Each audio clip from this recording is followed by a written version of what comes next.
And that was the first question I asked him. I said, why did you say the evidence was bulletproof, that there was a tie between Al-Qaeda and Iraq?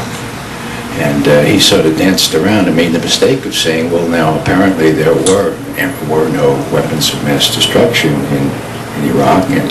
And I interrupted him then and said, but you said you knew where they were. He said, I did not. I said they were suspected. No, you said you knew where they were. You said, we know where they are. They're in the area near Tikrit and Baghdad and north, east, south, and west of there. Those were your words. And at that point, his goon was down there to take me out. Some of you have seen this, but this fellow came down with a white shirt, baseball cap, and inserted himself behind the camera, in other words, behind me, so the camera couldn't see him. He put his elbow in my solar plexus and started moving me away from the microphone. That's when I shouted out, oh, this is America, is it?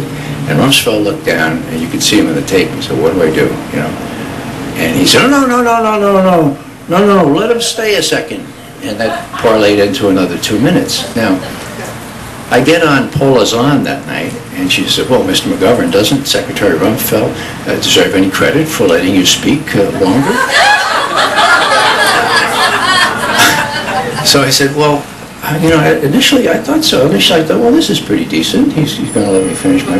But then I thought, my God, what a PR debacle that would be to have a questioner who had already caught him in 2 lies be carried out bodily before a live audience to CNN. So I think he made the wise decision, Paula, but I think it was enlightened self-interest rather than any regard for freedom of expression. She said, well, okay, how long have you had this vendetta against...